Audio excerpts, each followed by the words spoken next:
عمركم لاحظتوا ان ميكي ماوس ايده فيها 3 صوابع بس وابهام؟ واكيد طبعا دي مش غلطه، بالعكس دي واحده من اذكى الحيل اللي عملتها ديزني من اكتر من 90 سنه.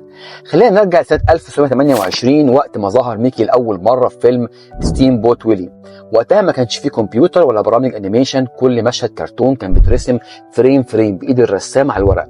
يعني مثلا لو الفيلم مدته 10 دقائق والثانيه بيكون فيها 24 فريم، يبقى 10 في 60 في 60 في 24 تقريبا كده اكتر من 14,000 رسمه.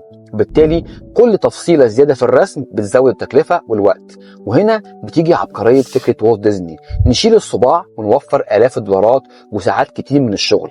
بس الموضوع ما كانش توفيره بس، لا كان في حته تانية كمان فنيه. الشخصيات الكرتون اغلبها بيكون جسمها صغير وراسها كبير، فلما يحطوا له 4 صوابع الايد بتبان غريبه ومش مريحه للعين.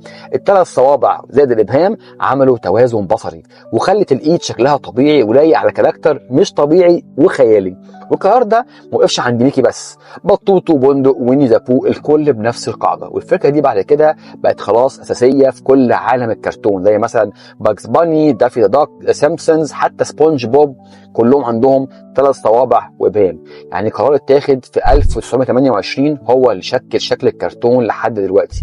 المره الجايه وانت بتتفرج على كرتون جرب تعد الصوابع، وصدقني مش هتعرف تبطل تلاحظها بعد كده. ما تنسوش تعملوا فولو.